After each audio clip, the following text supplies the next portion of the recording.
Guru. Guru muda. Sudah masuk semua ya? Ya. Kalian sebelum masuk, tolong kondisikan dulu. Wah, udah Bu. Udah mau kemana? Mau izin ini Bu, mau main bola. Dispeni Bu, ada. Dispeni ya, sekolah. Boleh ya Bu? Dispen apa Yuda? Turnamen sekolah. Oh, turnamen ini ya, Iya. sepak bola ya? Iya. Ada surat izinnya? Ada. Jadi. Ada. Itu udah dimasukin ke meja. Oh iya, sudah ada di meja ya. Oke, silakan. Terima kasih Bu. Ya, semangat ya Yuda ya. Iya. Semangat. Anak-anak sudah siap? Iya. Lihat dulu di kolong mejanya ada sampah atau tidak. Ada Bu, Andi banyak tuh. Oke, sudah rapi ya? Oke, sebelum mulai silakan dipimpin doa terlebih dahulu. Dipimpin oleh Andi. Silakan Andi. Mantap. Siap, berdoa mulai. Berdoa selesai, saya beri salam. Assalamualaikum warahmatullahi wabarakatuh. Waalaikumsalam warahmatullahi wabarakatuh. Selamat pagi. Pagi. Apa kabarnya anak-anak?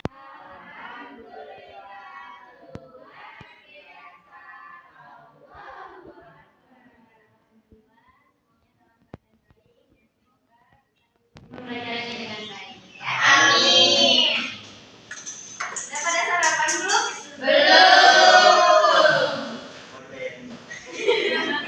Harusnya sarapan dulu ya. Biar apa? Supaya belajarnya lebih semangat lagi. Biar fokus. Kalau keadaan perut kita kosong, belum sarapan, ya kemungkinan belajarnya juga kurang fokus. Ya. Kenapa nih Dan? Jadi sebelum kita mulai pembelajaran, Ibu akan mengecek hadirannya terlebih dahulu ya. Dulu 7A ya. Andi Supandi, Ahmad Suhaimi, Siti Nur Karoma, Faisa, apa Faisa ya? Demam sama diare. Benar banget ya, semoga Faisal diberikan kesembuhan. Amin. Siti Nur Syalimah, izin Ibu, izin kenapa? Jalan-jalan. Sama keluarga nih ya. Iya, ada acara keluarga. Keraguannya dong sama. Ke orang tua banyak.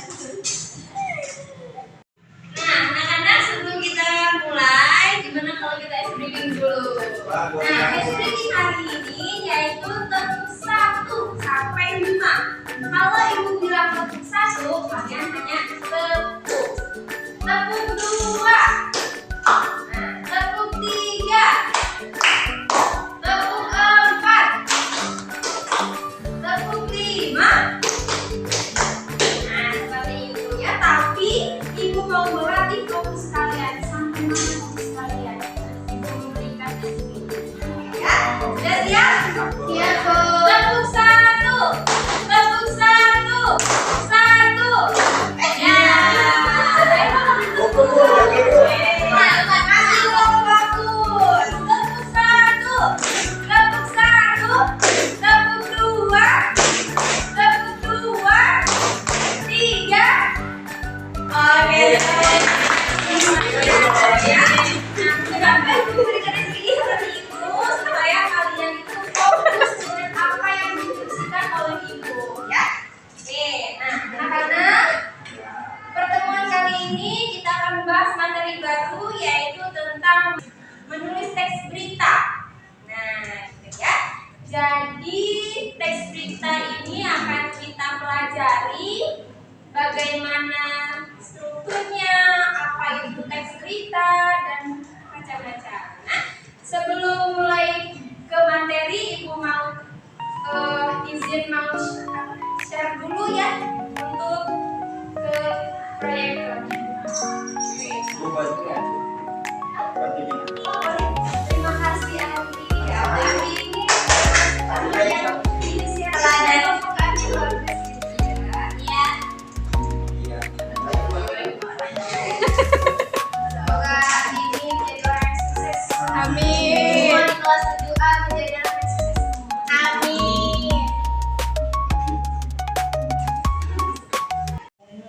Oke, anak-anak silakan mohon perhatiannya, perhatikan ke depan untuk melihat materinya.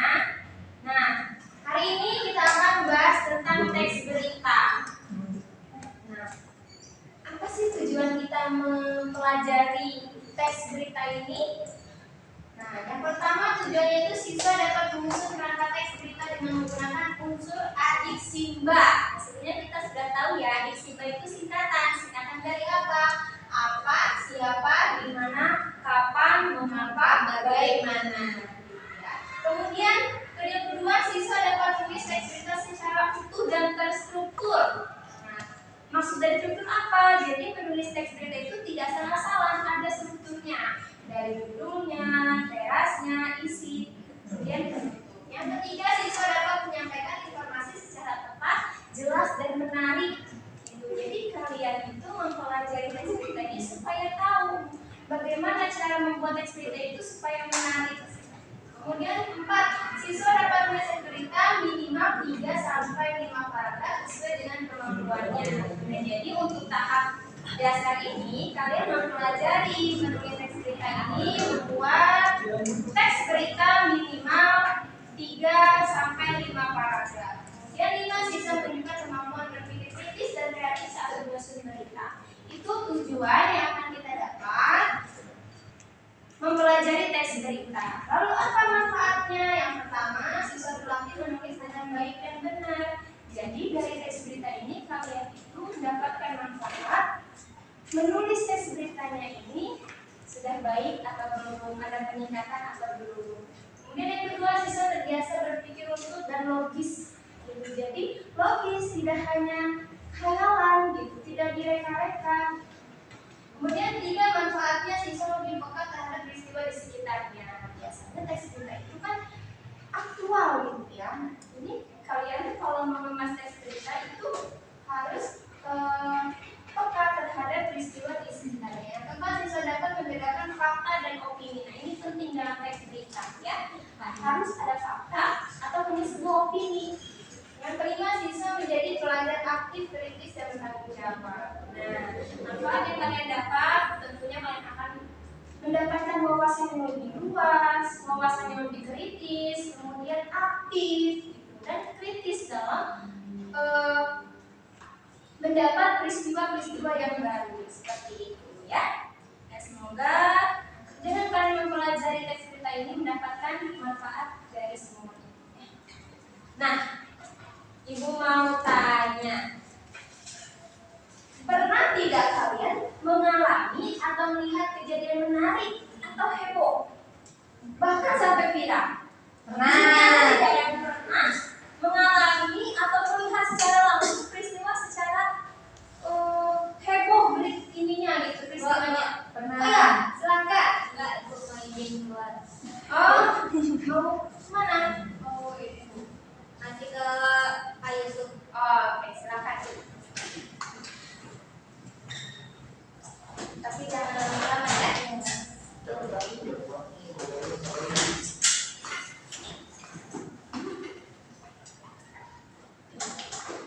Nah, kita mau ke kembali. Gimana? Ada yang pernah mengalami tidak? Pernah, Bu. Oke, coba Sri pernah? Pernah. Anak itu dari kampung tetangga. Sri pernah kejadian banjir ya. Terus itu ramai banget Bu, sampai banyak wartawan yang datang ke situ. Itu wartawannya mau ngapain Sri? Kayaknya mau bikin itu deh, mau bikin berita. Mau bikin berita, oh dia meliput gitu ya? Iya. Oh dia wawancara gitu warga ya? Oh oke. Terus ada tidak yang mengalami peristiwa yang heboh atau viral? Ada tidak? Oh Andi pernah? Melihat yang tabrakan Oh terus gimana dia? mobil itu tabrakan sampai ada korban jiwa. Ya, Anda menyaksikan langsung atau melihat Ada peristiwa? lokasi kepanikan juga. Di mana? Ya. Di Cilame.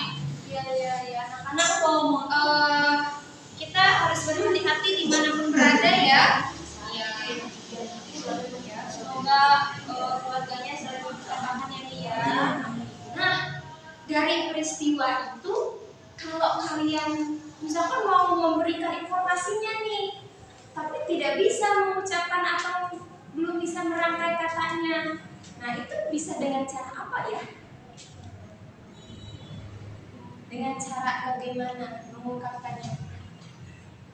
Wawancara, Bu. Oh, gimana? Wawancara.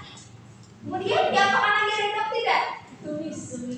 Diapakan? Tulis. Oh, ditulis. Nah, dari semua itu kita bisa terapkan dalam menulis teks berita.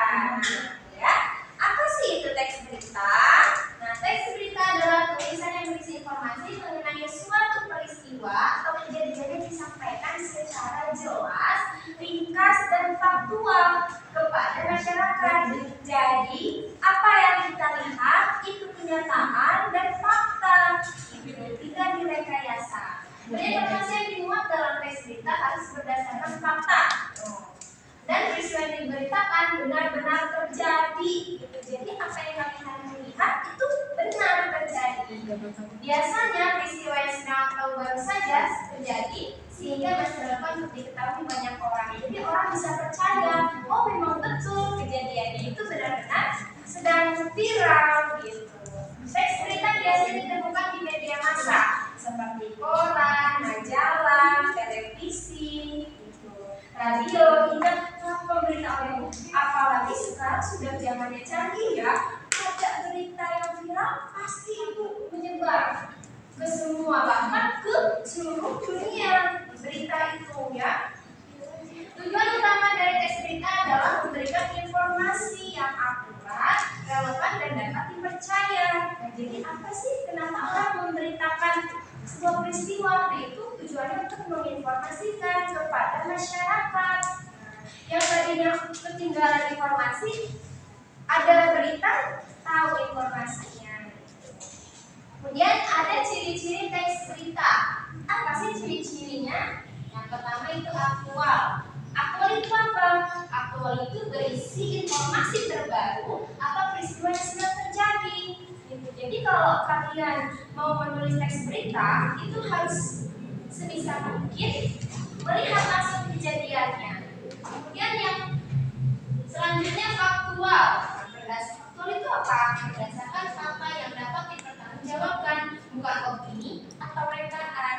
Jadi menulis teks berita isinya itu harus berdasarkan fakta, bukan direkayasa, bukan dirangkai katanya, bukan, tapi berdasarkan apa yang terjadi. Kemudian objektif. Apa sih itu objektif? Objektif itu disampaikan tanpa memihak, tidak mengandung pendapat atau pandangan pribadi penulis. Jadi menulis teks berita itu bukan opini kita sendiri, tetapi apa yang kita lihat, apa yang kita tahu, itu kita tuangkan dalam menulis teks berita. Kayak gitu ciri-cirinya ya. Kemudian ada unsur-unsur teks berita. Apa sih unsur-unsurnya? Nah, untuk menulis teks berita, kita bisa menggunakan unsur-unsur atau rumus adik simba. Adik simba itu apa? Adik simba itu apa? Di mana? Siapa? Bagaimana? Kapan? Dan berapa? Nah, dari unsur teks berita ini, itu kita akan mendapatkan jawabannya untuk menulis teks berita. Dengan kita melakukan banyak pertanyaan, itu bisa menjawab. Nah, menjawab dari informasi yang akan kita dapat seperti itu. Kemudian ada struktur teks beritanya. Nah, jadi teks berita itu tidak hanya sebuah teks saja, tapi ada strukturnya. Yang pertama, teks berita itu ada teras berita. Apa sih itu teras berita? Teras itu kayak teras depan rumah bukan? Bukan ya? Nah, teras berita ini dia itu bagian awal dari teks berita. Jadi teras berita itu seperti bisa dilihat dari apa, siapa, kapan, di mana. Nah, dari unsur yang tadi itu bisa menjawab dan jadilah sebuah teras berita. Jadi teras berita itu bagian awalnya setelah judul. Kemudian ada tubuh berita. Nah, tubuh berita ini biasanya isi informasi. Jadi dari apa yang sudah kita telusuri, apa yang sudah kita alami atau bahkan terjadi, itu isinya ada di tubuh berita. Kemudian ada arti berita. Arti berita ini biasanya ada sebuah penutup gitu ya. Jadi dia itu semacam boleh kutipan atau penutup dari berita tersebut. Kemudian ada kaidah kebahasaan teks berita. Nah, A, ada kalimat tunggal. Kalimat tunggal adalah kalimat yang terdiri dari satu pola kalimat, yaitu terdiri dari satu subjek, satu predikat, dan bisa dilengkapi dengan objek dan keterangan. Contohnya, kakak berlari, adik bermain. Nah, ini disebutnya kalimat tunggal. Kemudian yang B, kalimat majemuk. Kalimat yang mempunyai dua pola kalimat atau lebih. Selain itu, kalimat ini juga memiliki penghubung yang bisa memperjelas kalimatnya. Jadi, kalimat majemuk itu kalimat yang mempunyai lebih dari satu subjek. Nah, kalau kalimat tunggalnya cuma satu subjek, tapi kalau kalimat majemuk itu ada dua subjek. Itu yang menjadi perbedaannya. Kemudian apa sih contohnya? Contohnya berita itu ditayangkan di televisi dan disiarkan di radio. Nah, berarti itu ada dua subjek, televisi dan di radio, seperti ini. Kemudian ada konjungsi. Ada yang tahu tidak konjungsi itu apa? Kata sambung. Itu kata sambung, betul. Kata penghubung. Nah, ya. Sebelumnya di SD juga sudah pernah belajar ya kata konjungsi. Nah, coba kata konjungsi itu apa saja? Seperti apa? Dan betul. Nur, ada lagi? Namun, betul. Ada lagi? Atau, betul. Dea, apa lagi? Siapa lagi? Sudah? Nah, itu yang tadi disebutkan oleh Nur dan Dea itu sebagian dari kata konjungsi ya. Nantinya kalian pelajari lagi kata konjungsi itu apa saja, banyak ya. Kata konjungsi ada setelah, oleh karena itu, sebab, kemudian juga kata penghubung. Nah, ya. Nah, konjungsi yang tergabung bermakna kronologis. Konjungsi yang berkronologis dinyatakan dengan kata sejak itu, lalu, sebelum, setelah, pada akhirnya, mula-mula, kemudian, sementara itu, pertama, kedua, dan ketiga. Nah, kata konjungsi ini itu sering digunakan pada saat menulis berita atau pada saat membacakan berita. Nah, ada konjungsi kausalitas. Konjungsi kausalitas adalah kata yang menghubungkan sebuah kata yang mempresentasikan sebab dan akibat.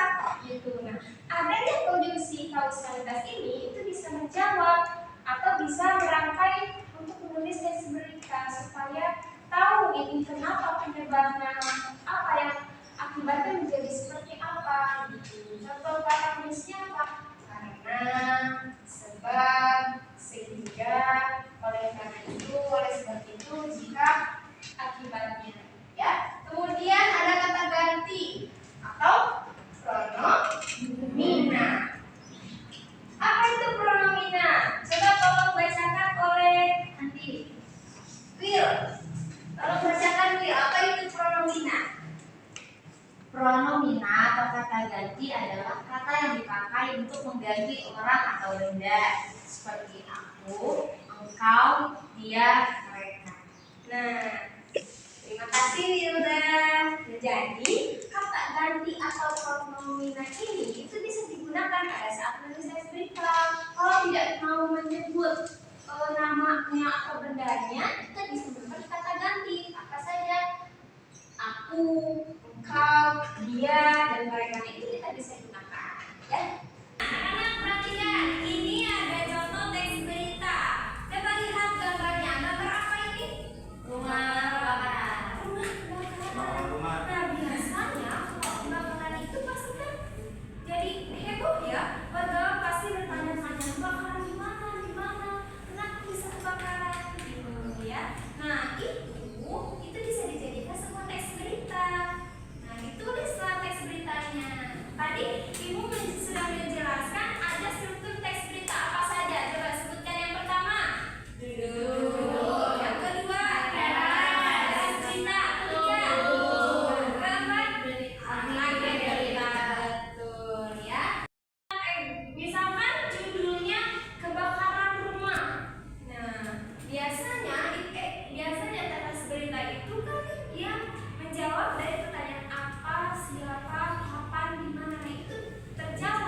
di acara cerita ini. Contohnya,